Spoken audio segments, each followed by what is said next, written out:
Peace, everybody. This is Mary Amen. Forgive me for how I look. I just woke up from a nap. Woke up to some drama. Hi, Elder. How are you? It's been a long time.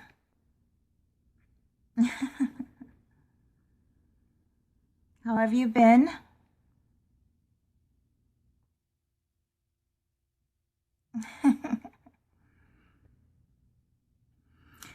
Peace, William. I am. How are you? Jennifer, how are you? I just wanted to do a quick video. I just woke up from a nap, so forgive my bags and everything else. I just wanted to do a quick video on occult science, Luciferianism, and everything else that people ask me about, as far as being a witch and why do I call myself witch, and people are going on these witch hunts now. I don't hide the fact that I'm a witch. I'm quite proud of it because my mother was, and so it's like I carry that tradition inside of me. It's a practice. Witch, gosh, I look bad. I need to do my eyebrows, y'all. But the word witch simply means wise one, just like wizard means wise one. We have these ideas in our head from movies we watch, and y'all, that stuff is silly. It's so silly. We witches watch these movies that come out, and we just like, oh my gosh. That's so not what it's about. So my hair is on fleek. What? It's funny because it looks strange. I feel like that guy, what's his name? Shonuff. But there's a reason why I wear a top bun. If you look at people in Hinduism, Buddhism, and those Eastern philosophies, they'll usually wear, excuse me, a bun at the top of the head. The reason for that is wearing a bun at the top, even for you men, that we have dreads, you pull your hair up, it strengthens and opens the crown chakra. You gonna ask a woman, is that all yours? It would take my friends to ask me that. A stranger wouldn't ask me that.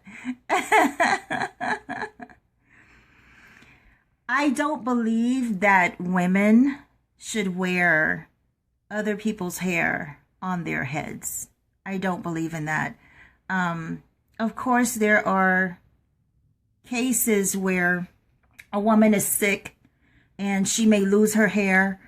She may have cancer or lupus or anything else out there. And so she may lose her hair, and she may want to go and purchase human hair for her head to make herself feel better. And that's understandable. I just don't believe that women and men should wear other people's hair on their heads next to their crown chakra. So I have to leave some things to mystery, okay? To answer your question. Some things got to be a mystery about me. I can't be a total open book. Exactly. It's mine. That's enough. Hey, yeah, so where was I? Oh, the bun.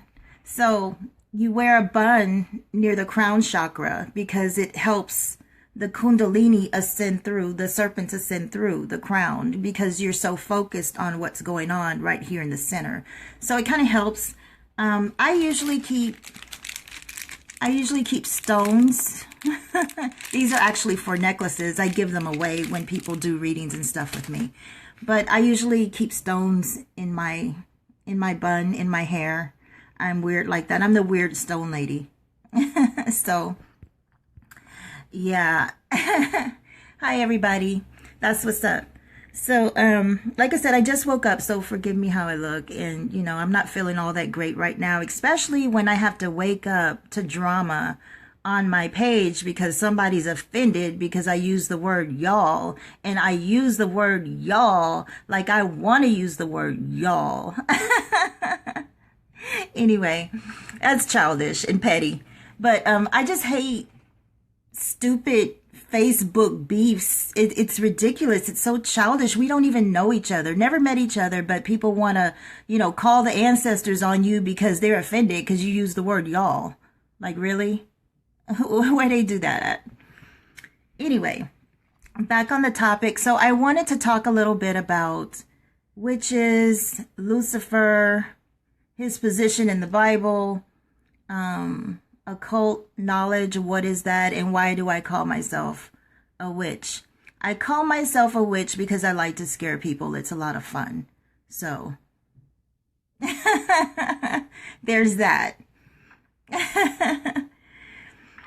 But, witch, like I said, means wise one. And the reason why witches are called wise ones is because we spend our whole life in knowledge. That's what we do. Knowledge for a witch is a lifestyle, just like knowledge for a Moor is a lifestyle. You can't be a Moor and you don't study. I mean, you can, but it's not going to get you very far. I mean, for real. Peace, Tasha. Empress, how are you? Looking kind of rough today, as I always do on my videos. But, so anyway, witch, wizard means wise one. You not only study the craft, you study the science of the cosmos, you study history, you study everything. That's what a witch is. Witches are not just about casting spells on people. People have it in their head that because you're a witch, you're a spellcaster, and that's not necessarily true. I know a lot of witches that don't do spell work at all. Not a candle, not a herb, not, I'm like, wow, how does that work? I know some Christian witches. I know some atheist witches. I know some satanic witches. I know some Moorish witches. Thank you. So are you, Empress. Aw. So, when we get into this word warlock, warlocks make me itch, I promise. Warlocks are, in my definition, okay, so somebody else may say something different, but warlock to me means a witch that has gone to war with his or her coven,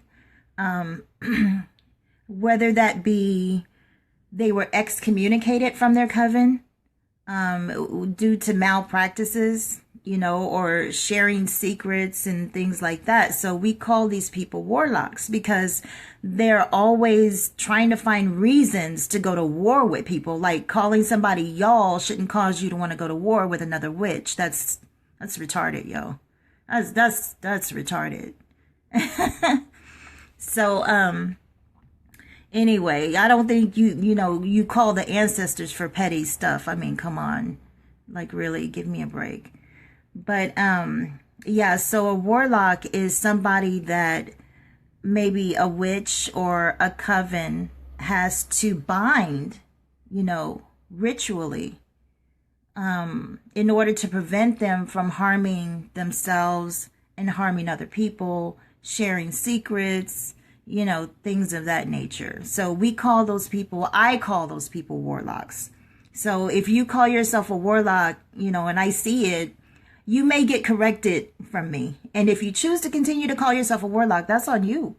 It's just that you're putting a label on yourself as being a warlock to other witches. And if you're a good witch like me, then I stay away from warlocks, because they just look for reasons, no matter how small, to try to cast some sort of spell on somebody through Facebook. We don't even know each other. That's insane. We're people, we're human beings. We have families, we have jobs. Getting so upset over any kind of Facebook post, unless it's, I'm not gonna lie, I've been there.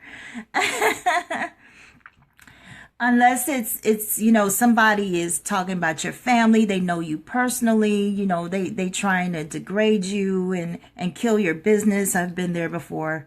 With I'm not even gonna talk about it, but anyway, no, a warlock is not a male witch. It can be.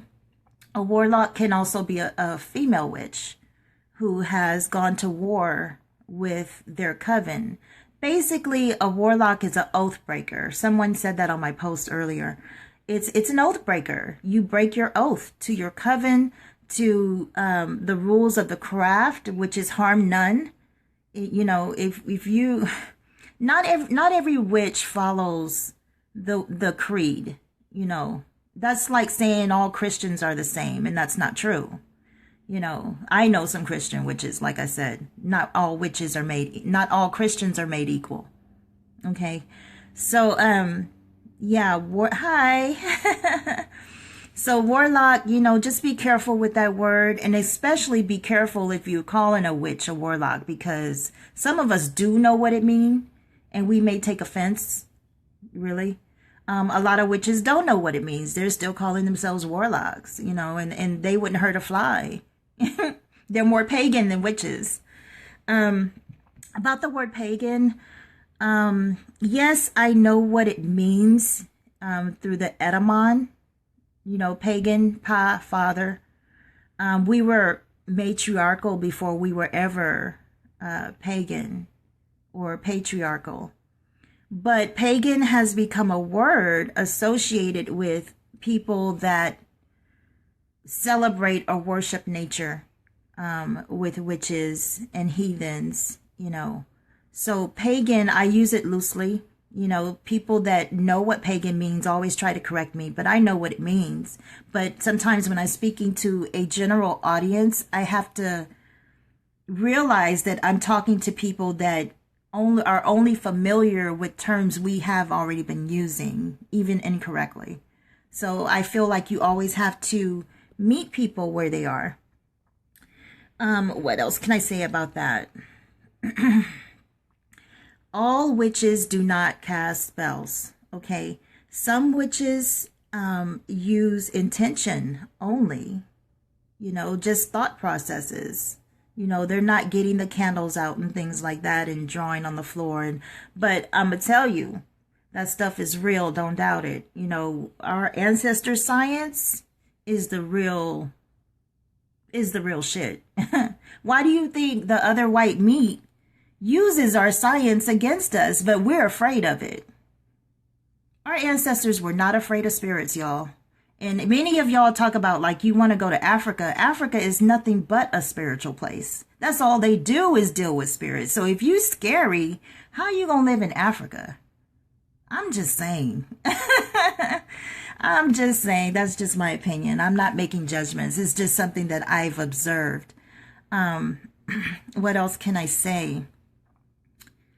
Learning the craft. The first thing you should do is learn how to control your emotions, because every emotion that you have goes into your intention and your spell work. So if you are a person that's constantly easily to get angry, the craft may not be for you, unless you're trying to pursue a career as a warlock, then hey. That part of the craft may be for you. There are what we call light witches and dark witches and gray witches and green witches and kitchen witches and herb witches. And a witch is a witch is a witch. I pull from everything.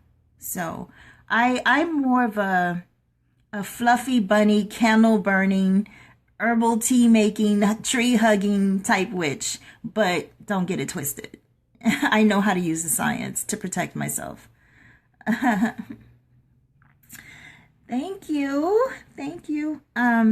What else about that stuff in the movies, y'all? Come on, get over yourself. We're adults. We no longer believe in the boogeyman. So, I get persecuted a lot from Christians that don't really understand what a witch is. A witch is simply a healer. Our ancestors were called shamans, witch doctors, sages, It's all the same. Witch is just an umbrella term that everybody's familiar with. When you get into telling somebody that you're a sage or a mystic, that's when they have 1,000 questions. And you may not have time for that. So, but when you tell somebody that you're a witch, they're kind of like, oh, okay. So, what else can I say? Let's talk about why I teach psychic development being a witch. The main reason is because you can't be a powerful witch or a powerful person in life, period, if you're not tapped into your own inner power and abilities, such as your intuition. Intuition is like a muscle. It can be strengthened. And so when you work on your chakras and opening your third eye, raising kundalini, and all of that, you're only making yourself a more powerful person in life. And if you do decide to get into the craft, that makes you an even more powerful witch. And because of that power, I have to remind myself, don't be so quick to anger. Because if I was quick to anger, everybody would be toads, trust me. So I'm very slow to anger, and people try to take that as a weakness for me, and it's not a weakness, y'all. It takes strength to not get angry at somebody that keeps pushing your buttons. That takes a lot of strength, and knowing that you could just kill the noise. I know I can kill the noise, and I get pushed sometimes, but self-control has its place in the craft. The craft, I got into it because of tradition, and I respect it. And I despise people that use it for wrong reasons, but wrong and right is a matter of perspective, right? But I respect the craft. I do, because it's our ancestor science. Thank you. Let's talk about Luciferianism. I know you all hear me talk a lot about Lucifer and how Satan comes in to teach you lessons and things like that. I walk the left-hand path. The left-hand path, it's along the lines of occult science, Satanism, and Luciferianism. Right-hand paths are considered to be Christianity, Judaism, and Islam. Depending on what science of Islam you're teaching. If you're teaching a dogmatic view of Islam, that's considered a right-hand path.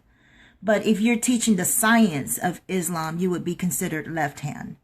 Okay, so exactly, the morning star, Lucifer. Lucifer began as a character in a book of poetry written by, oh my gosh, I can't believe it slipped my mind. Because I know this person's name, like, it'll come back to me. But he was a character in a book of poetry called Paradise Lost. I don't know why I struggled with looking into the camera, y'all. If I'm looking around and I'm looking crazy, forgive me. But Islam. So Lucifer began as a character in a book of poetry called Paradise Lost. Okay, this book of poetry came out in I think it's 1608.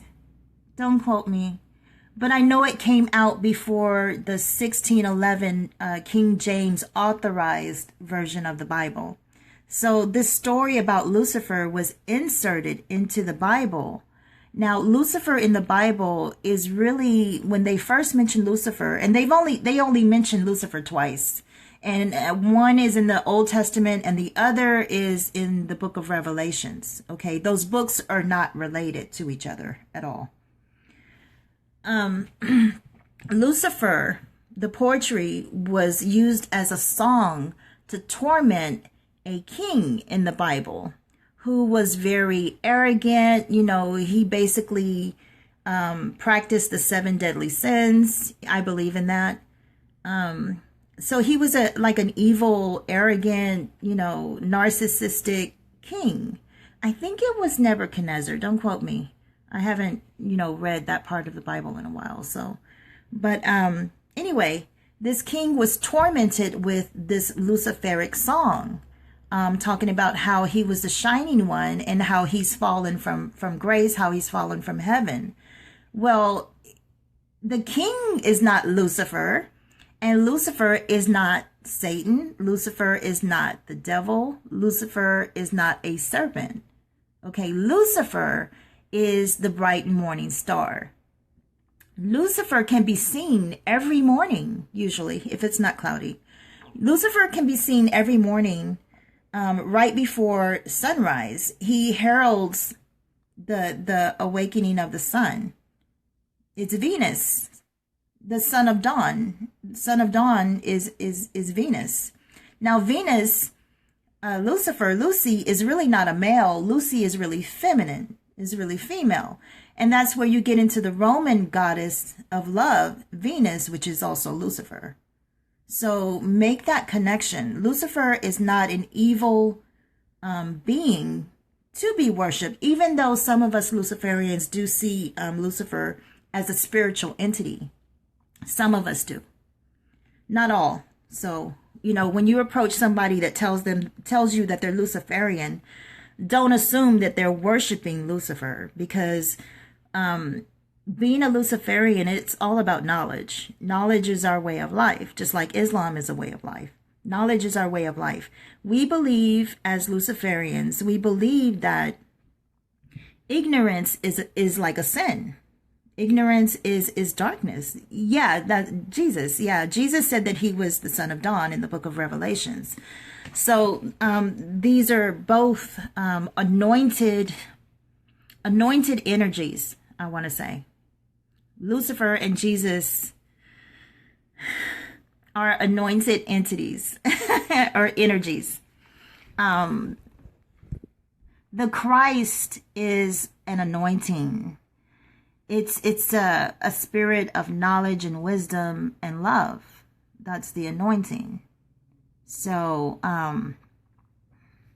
no matter what path you take as far as spirituality, you can still have the Christ energy. I have to be honest with you. It doesn't go away.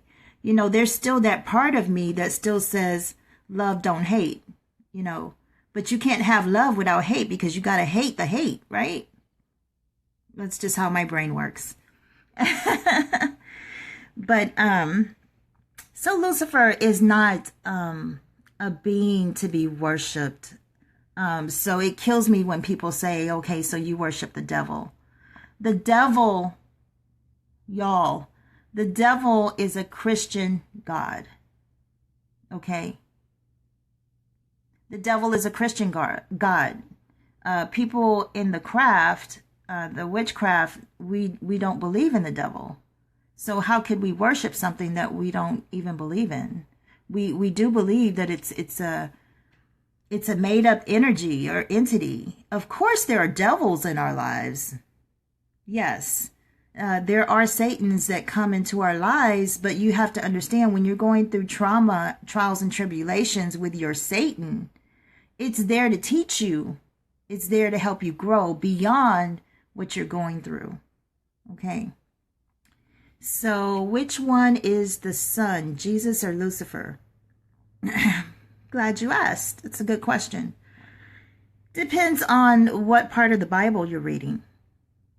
Okay. So if you're reading, I'm trying not to blink so much, sorry, because I blink fast and it looks weird. So Jesus in the New Testament is the sun, Mithras, okay, or Heru, or any other sun god or deity or energy or nature that you want to insert there. Jesus can be any of those, okay? So when you say Jesus and you're calling on Jesus, only you know what you're saying. Whether you're calling on the actual Jesus figure in the Bible, or are you calling on the sun, or are you calling on just this energy? Okay. What else? The serpent in the Bible is a representation of Lord Ea, who is Enki in the Sumerian tablets. Myth or not, the serpent in the Bible is Enki, Lord E, Prince of the earth. So if you're not familiar with that science, I recommend getting into the Sumerian tablets. Zachariah Sitchin, I'm a Texas girl, I'm sorry. He did an awesome work on deciphering the tablets. So check it out. There's, if you don't want to read, because it is extensive and it does get complicated, there are awesome YouTube videos on there. You can get audiobooks. I listen to audiobooks when I'm sleeping or resting. So, yeah. The serpent went into the garden to give Adam and Eve wisdom. The thing that Luciferians question about that part of the Bible is the serpent is depicted as being evil and trying to persuade Adam and Eve to do, to go against what God said do. But the way Luciferians and Satanists look at it is that the serpent was wise. The serpent came to free Adam and Eve, to give them wisdom, because the God of the Bible didn't want that for them. I don't know if you guys realize, but if you read the Bible, the God of the Bible in the book of Genesis, the early books of Genesis, never wanted you to be in paradise with him. He blocked the way. If you get knowledge and you become your own person, he blocks the way. He doesn't want you up there with him. I'm just saying. That's just how my brain works. But most Luciferians believe that the serpent in the Bible, which is Lord E, came to give us knowledge and wisdom of science, art, medicine, healing arts, things like that. So that would be the same as if you get into demonology, Azazel. Azazel is one of the strongest demons, I think, but he's very loving. He's a very loving entity. So it's the same with Azazel. He came to teach humanity, about the healing arts and science and stuff like that. The only thing with Azazel is he also taught, and I think Enki did too, Lord E. He also taught nuclear weaponry, in which it was intended to be good, for our good. Because if you imagine, we're these newborns in the universe, and you have these much older species out there in the cosmos. If we don't have nuclear weapons, they could take us out easily. So we had to have something to defend ourselves. Unfortunately, the people in charge want to use that to try to control the planet. And that's not what the nuclear weapons were for. Like I said, they were initially for our protection from other species. So, thank you. So, yeah, and so let's talk about Satan. Satan in the Bible, and I keep using Bible references because most people are familiar with that. Satan is simply another word for adversary. Anybody can be a Satan. Some of y'all work with Satan. Some of y'all work for Satan every day, waiting for him to sign your paycheck. You go to work and you're like, oh man, I don't want to be here with this Satan. But a true story, anybody can be your Satan. Anybody can come into your life to give you hell, to teach you what not to do, who not to be around, how much to take.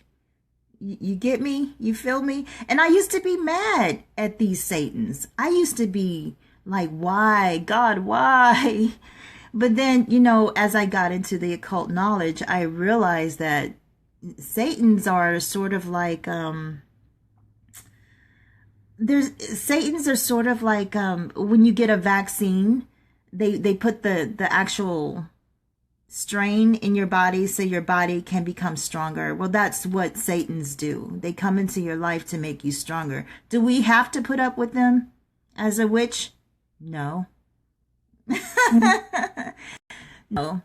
But when you see that there's a lesson in everything that comes into your life and everybody that comes into your life, because they're all relationships, and relationships are ships. They take you places, good or bad. So when you realize what these Satans come into your life to teach you, you're not so mad anymore. You may be less forgiving, but you're not so mad. Thank you very much. I'm actually going to have to end this conversation, this video. My phone's dying. I may be back on later. So I thank you all for listening. Islam. Have a great evening, everybody.